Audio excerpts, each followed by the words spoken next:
आज हम ऐसे रिपोर्टर पे बात करेंगे उन्होंने 20 साल पहले मीडिया में अपना कदम रखा था और अंडरवर्ल्ड पे बड़ी सी बड़ी खबर बताई, जैसे दाऊद इब्राहिम पे और छोटा राजन पे और सामाजिक कई मुद्दे पे। उस रिपोर्टर का नाम है जितेंद्र दीक्षित और उन्होंने इसके पहले 3 बुक लिख डाली और चौथी बुक कश्मीर पे भी एक लिखी। देखिए इंडिया आज की खास रिपोर्ट। क्राइम जर्नलिस्ट जितेंद्र दीक्षित की नज़रों से कश्मीर का सच। कश्मीर में हत्याओं में वृद्धि क्यों हुई है? कश्मीरी पंडितों से अब क्या उम्मीदें हैं?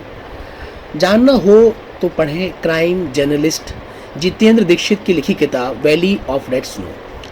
कश्मीर के बाहर 370 इन सवालों के जवाब देने का प्रयास किया है अपनी इस किताब में दीक्षित ने। हाल ही में क्राइम जर्नलिस्ट जितेंद्र दीक्षित की कश्मीर पर लिखी किताब का संस्करण प्रस्तुत किया गया मुंबई में। इस मौके पर मीडिया जगत के कई दिग्गज मौजूद रहे, साथ ही फिल्म डायरेक्टर अशोक पंडित भी इस मौके पर विशेष रूप से मौजूद रहे।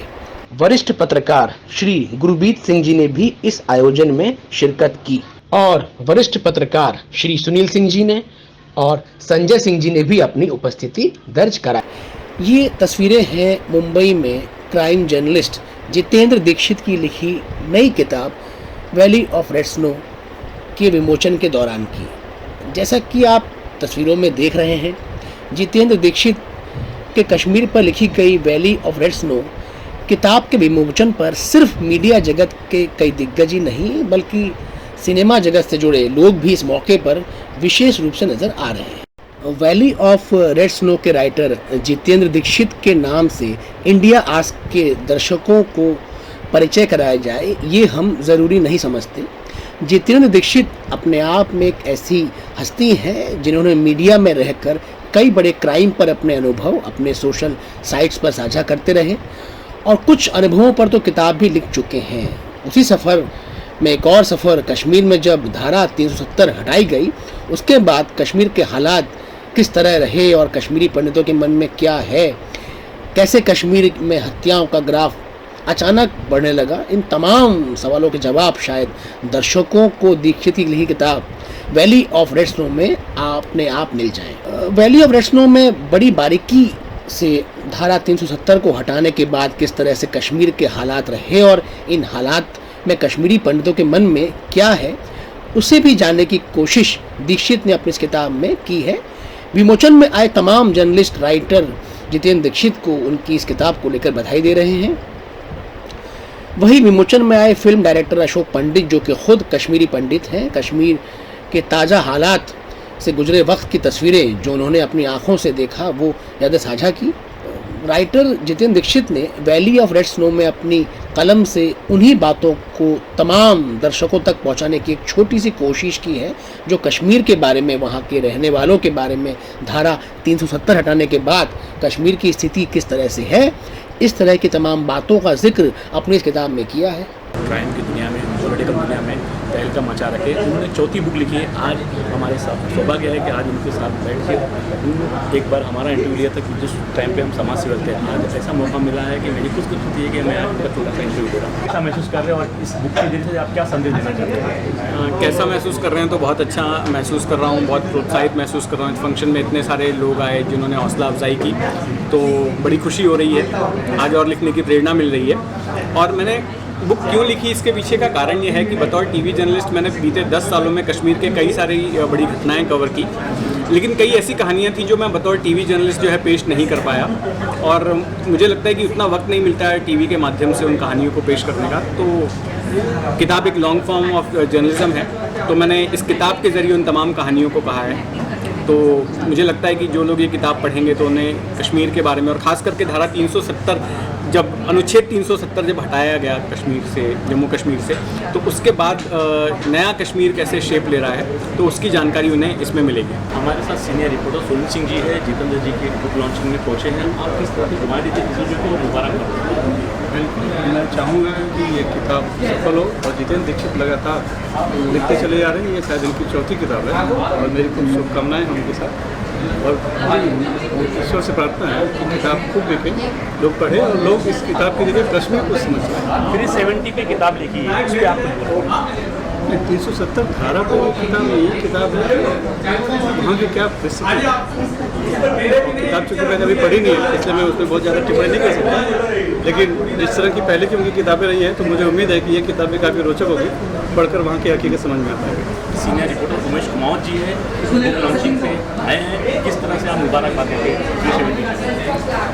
देखिए, जितेंद्र ने किताब लिखी है, जब भी हमारे देश में कश्मीर के बारे में हर कोई जानना चाहता है कि कश्मीर में क्या हो रहा है, कैसे है, 370 के पहले के हालत, 370 के बाद के हालत क्या है, हटाने के बाद के, तो मुझे लगता है कि एक जर्नलिस्ट, एक पत्रकार की नज़र से पत्रकार हमेशा कुछ अलग देखता है। वहाँ जाकर हर आदमी जाकर देख नहीं सकता वहाँ की चीज़ें, वहाँ की राजनीति, सबकी इंटरेस्ट है कश्मीर में। मुझे लगता है कि इसलिए जितेंद्र की किताब देखनी चाहिए कि जितेंद्र को करीबन 25 साल उसने पत्रकारिता में गुजारा है और उसका देखने का एक अलग नज़रिया है। तो अगर कोई कश्मीर के बारे में ज़्यादा जानना चाहता है, 370 के पहले क्या हालत हुआ, 370 के बाद क्या हालत हुई, तो जितेंद्र की ये किताब ज़रूर पढ़ें। आज हमारे साथ एंकर रिपोर्टर जितेंद्र दीक्षित की बुक लॉन्चिंग में पहुँचे हैं, जिनसे किस तरह से मुबारकबाद देते हैं, इनसे आपके ज़माने में। Thank you so very much. So valley of red snow Kashmir beyond 370 Jitendra Dixit की ये आइकॉनिक बुक है जो हम सबको पढ़नी चाहिए। कंट्रोवर्सी होते होते आज रह गई यहाँ पर। गुरबीर जी थे यहाँ पर, अशोक पंडित थे, जिनके बीच काफ़ी ज़्यादा गर्मा गर्मी हो गई। And I was compering the show, मैं होस्ट हूँ इस बुक लॉन्च की, and I am really thankful to Jitendra and amazing. He's a matchless person, amazing human being, amazing writer, amazing journalist, and he's a bureau chief. And जितनी तारीफ करें हम जितेंद्र की उतनी कम है। मैंने प्यार से जीतू कहती हूँ, और जीतू आप जीते रहिए और ऐसी बढ़िया बढ़िया बुक्स लिखते रहिए। इनकी जो बुक की जो लिस्ट है वो लंबी होती चली जाए। इससे पहले कई बुक्स हमने पढ़ी हैं, and it's an add on and it's a big add on. So congratulation Jitendra Dixit, keep it up, I am so proud of you. Senior Dinesh हमारे दोस्त भी हैं और जितेंद्र जी के साथ कई सालों से साथ में काम कर रहे हैं। जितेंद्र जी ने आप छोटी बुक लिखी है, तो आप किस तरह से डिमांड देते हैं, किस तरह से बधाई देते हैं और आगे किस तरह से और करना चाहिए, बताइए। जी, जब जीतू यानी जितेंद्र दीक्षित जी जो मेरे सीनियर हैं, जब उन्होंने पहली बुक की शुरुआत की थी तो बहुत सारी जो है जो यादें हैं, जब उन्होंने लिखना शुरू किया था तो मैं आपको बात बताऊं कि वो मेरे घर पे जाते थे और मेरे घर पे वो जो है दिन भर रुकते थे। मैं ऑफिस चला आता था, उसके बावजूद वो मेरे घर पे रुकते थे और अकेले में वो बुक लिखते थे और वो मुझे इतना प्रेरणा देता था कि वास्तव में इतनी बिजी लाइफ होने के बाद एक जर्नलिस्ट, एक जो है मशहूर जर्नलिस्ट होने के बाद जो है मीडिया की नौकरी करने के बावजूद वो जो है इस तरह की जो है किताबें जो है वो लिख रहे हैं, तो हम लोगों के लिए प्रेरणा थी। मैं बताऊं कि जब उन्होंने पहली बुक लिखी उसके बाद मेरा भी मन हुआ कि मैं किताब लिखूँ। मैंने भी एक किताब लिखा और उसके बाद जितेंद्र दीक्षित जी की यानी कि जीतू सर, हम लोग जीतू सर कहते हैं, उनकी ये जर्नी लगातार चल रही है और ये चौथी उनकी किताब है और बहुत ही रिलेवेंट टॉपिक होते हैं जो उनकी किताबों के समसामयिक होते हैं, जिसको अगर कोई पढ़े तो उसे नॉलेज भी होगा और अगर वो भविष्य में उन सब चीज़ों पे जो है देखेगा तो उसे बहुत सारी जानकारियाँ में मिलेगी। तो मैं फिर से अपने जीतू सर को एक बार बधाई देता हूँ और सब लोग ये किताब लें और पढ़ें। और कश्मीर एक जर्नलिस्ट जब जाता है तो उसके साथ क्या क्या हो सकता है उसकी बहुत सारी जानकारियाँ मिलेंगी। Thank you. पुराने वक्त में साथ में काम किया है, तो आप लॉन्चिंग में आए, किस तरह से जितेंद्र दीक्षित जी जो हैं वो हमारे सीनियर रह चुके हैं, वो काफ़ी टाइम से क्राइम रिपोर्टिंग कर चुके हैं, तो उनका जो एक्सपीरियंस है वो काफ़ी ज़्यादा है इस मामले में। और अभी उन्होंने जो नई किताब लिखी है जो कश्मीर पे लिखी है ख़ास तौर पे, तो हम चाहते हैं कि जितेंद्र दीक्षित ऐसे ही किताबें लिखते रहें, अपने एक्सपीरियंसेस लोगों के साथ साझा करते रहें और जो चीज़ें आम तौर पे लोगों को नहीं पता चलती हैं, ठीक है, वो ढूंढ के उसको अपने किताब के माध्यम से जो है लोगों तक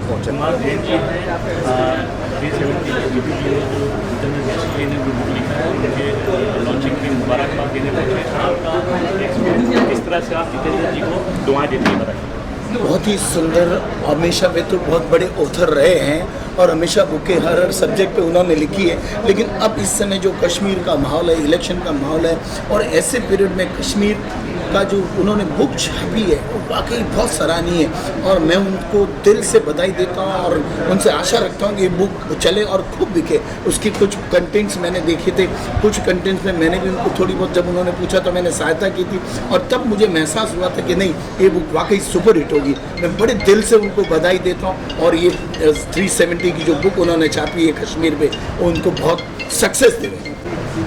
हमारे साथ गब्बर सिंह जी सीनियर रिपोर्टर भी है और प्रेस क्लब के मुंबई के चेयरमैन भी है। 370 के जीतू जी ने बुक लिखी, उस पर मुबारकबाद देते हैं। तो जीतू जी ने बड़ी अच्छी बुक लिखी क्योंकि वो उनकी एक पर्सनल एक्सपीरियंस भी है उसमें, और दूसरी बात उन्होंने पूरा हिस्ट्री भी थोड़ा कैप्चर किया है। तो जो पर्सनल एक्सपीरियंस और जर्नलिस्टिक जो स्टोरीज वो सुनाते हैं उसकी कनेक्शन एक उसको थोड़ा सा हिस्टोरिकल पर्सपेक्टिव भी, ऐतिहासिक पर्सपेक्टिव उसमें जोड़ लेते हैं। तो रीडेबिलिटी उसकी बड़ी अच्छी है और कोई भी तबके का जो रीडर रहेगा उसे कुछ न कुछ वो बुक से ज़रूर मिलेगा। जीतू जी ने चौथी बुक लिखी है, तो जीतू जी को किस तरह से आप मुबारकबाद देते हैं? नहीं, वो मतलब कि मैं यही कहूँगा कि एक जर्नलिस्ट जो अपने तमाम एक्सपीरियंसेस को कुछ उसकी समीक्षा एक बुक में वो कर सकते हैं, तो वो एक बहुत खूबी की बात है क्योंकि जर्नलिज्म तो बह जाता है, लेकिन जब आप बुक लिखते हैं तो वो एक माइलस्टोन के रूप में एक लाइब्रेरी का एक स्तंभ जैसे बन जाता है। हमारे साथ कश्मीरी पंडित अशोक पंडित जी हैं, फिल्म मेकर हैं। आज जितेंद्र जी की बुक लॉन्चिंग में अपनी मौजूदगी दर्ज की है। आप किस तरह से देखते हो और क्या संदेश देना चाहते हैं कश्मीरियों की? जितेंद्र जी दीक्षित जी मेरे बहुत अच्छे मित्र हैं, उन्होंने बहुत अच्छी किताब लिखी है, मैंने पूरी पढ़ी और मैं उनको मुबारकबादी देने यहाँ पर आया हूँ। मैं चाहता हूँ कि और भी किताबें लिखें कश्मीर पे और तरक्की करते रहें और हिंदुस्तान की सच्चाइयों पर अपनी किताबें लिखते रहें। 370 के बारे में आपका क्या कहना है? बहुत बड़ी बात हो गई और मुबारकबादी देता हूँ नरेंद्र मोदी जी को कि कश्मीर की समस्याओं को हटा के 370 जो है वो हटा के कश्मीर को एक कर दिया हिंदुस्तान के साथ, हमारी सारी प्रॉब्लम्स ठीक दूर हो गई। अशोक जी, अभी कश्मीर का कोई इशू है, कोई सब्जेक्ट है कि आपके दिमाग में चल रहा है? कश्मीर पे काम चल रहा है, ये तो ऐसा सब्जेक्ट है कि ज़िंदगी काम चलता रहेगा। मैं इंडिया आज के लिए सलाम का जी।